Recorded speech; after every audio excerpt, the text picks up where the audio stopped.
prayer and faith.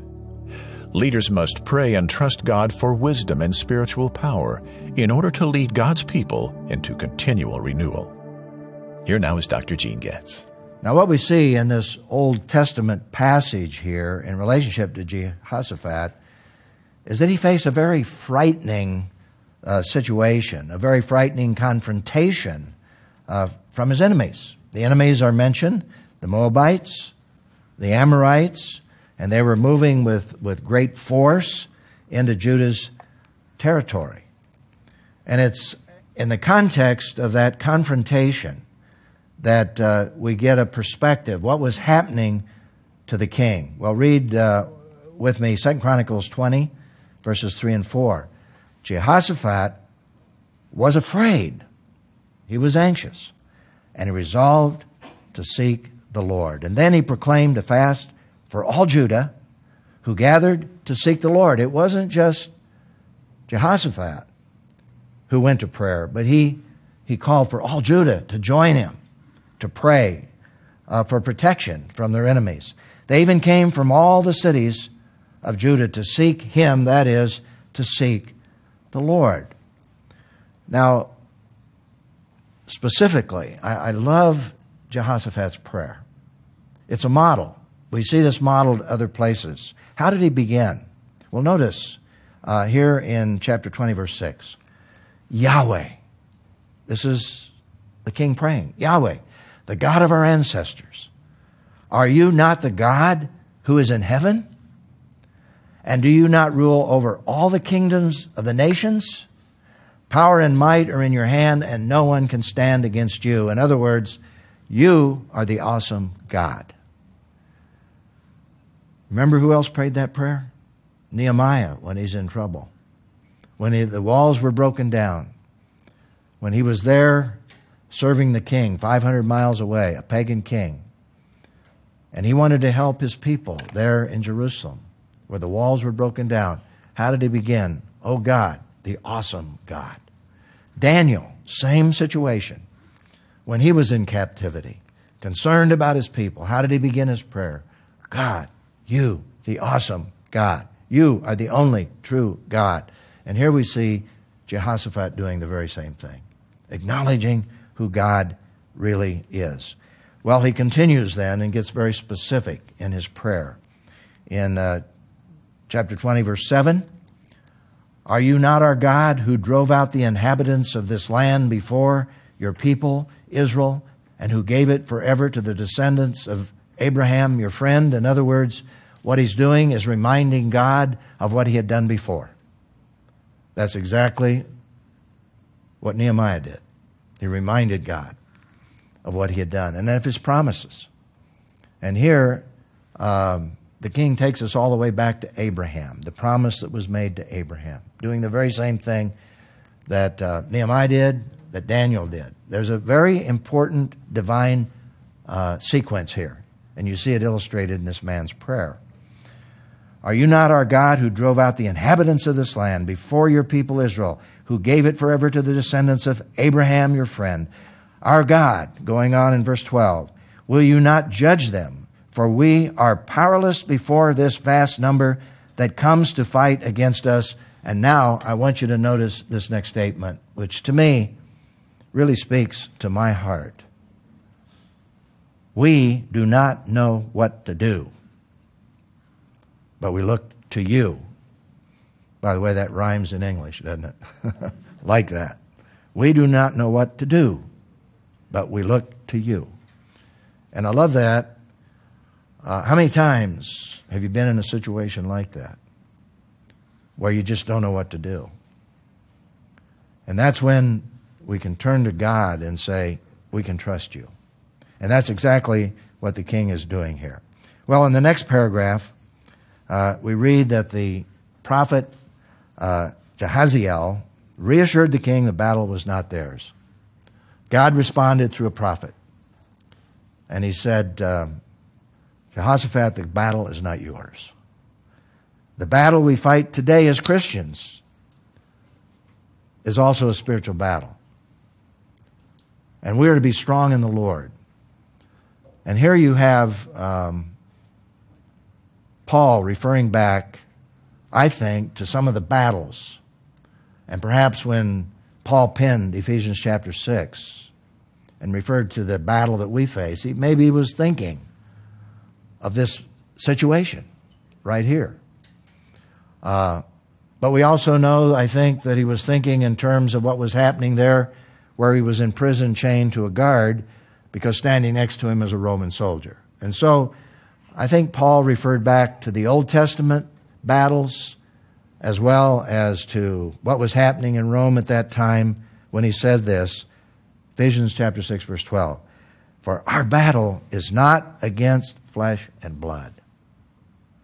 You see, Jehoshaphat's battle was against the Moabites. It was against the Amorites. It was against the enemies of Israel. But Paul said our battle is not against flesh and blood, but against the rulers, against the authorities, against the world powers of this darkness, against the spiritual forces of evil in the heavens.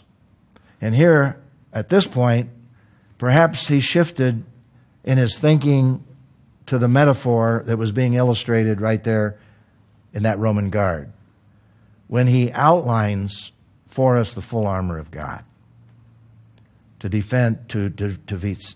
Satan. And so we have here the reference to those pieces of armor.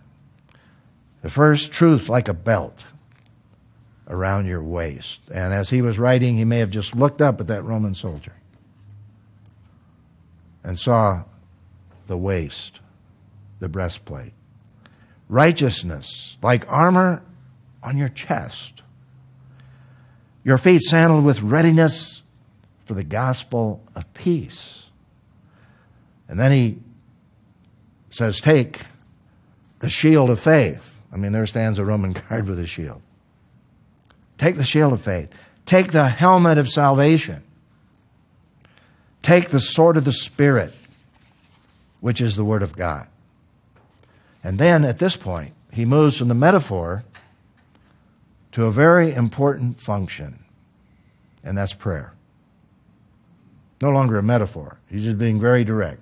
He says, pray at all times in the Spirit with every prayer and request, and stay alert in this with all perseverance and intercession for all the saints. You know, prayer is the capstone for victory. You can look at all those other pieces of armor, and if prayer isn't integrated into that, we can be defeated. Satan can get to us, or at least we can find ourselves being tempted in ways that are more difficult to handle if we eliminate the concept of prayer. And that's a very important thing. Very basic. Even though it's last, it's basic to all the other pieces of armor.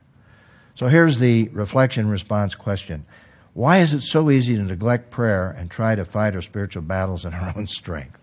Well, I'm sure with me you could outline those issues and those challenges, because I face them. It's our human tendency to neglect it. We don't recognize we're in a spiritual battle. I think that's particularly true in our society, where we've been influenced by the biblical ethic that has governed our culture. But you go to other cultures where there is no commitment to the Word of God whatsoever. Even evil is dominant, worshiping of evil spirits and so forth. Boy, they know they're in a spiritual battle. And we tend to just not recognize we're in a spiritual battle. We're in the same battle. And that's where Satan, I think, really wants to take advantage of us. And it's easy in our culture to try to win, to do it in our own strength, to strategize. This is what we've been taught to do. The spiritual dimension is missing in our general approach to problem solving in our culture. And that can just spill right over into our approach as Christians. I know it can in my own life. And I've seen that. I have to be honest about it. Prayer then becomes peripheral to our Christian lives, rather than at the heart of our Christian lives. And then I wrote down something else as to why we neglect it. It's hard work. It's not easy. It's something we have to discipline ourselves to do. And I know in my own life that I had to be very honest about that. You know, as a pastor, as a teacher, as a spiritual leader for years, I look back and at times I have to conclude, I haven't had as high a value on prayer as I should have had. I've been guilty of some of these things in my own life, though I believe it, though I teach it. And I've had a refreshingly new experience with that in my own life. And one of the things, and we all have to come up with some way to do that, I find it a lot easier to pray in a group, for example. And that's great because we have a strong emphasis on group prayer, meeting together and praying together. But praying alone is also very significant. And I have found that in my own life, in more recent weeks, is to discipline myself to write out my prayers. Not lengthy prayers. In fact, someone gave me a prayer journal. It's just called Prayer Journal. Just blank pages. And basically, every day or every other day is just simply to write out a prayer. The thing that is significant in that day. Something God brings to my mind. And by the way, that gives you an opportunity then after you write it out is to go back and review, and also on the other side just to make notes. I was doing this yesterday of making notes on the opposite side of the way God was answering. And I'm finding that that's very true in my own life, that it's foundational to all of these other pieces of armor. It's a key. It's a capstone. So let me share the principle once again. Very important principle that's illustrated here in this Old Testament story. Leaders must pray and trust God for wisdom and spiritual power in order to lead God's people into continual renewal. And let me just underscore that though it's focused here on leaders, it's true of all Christians.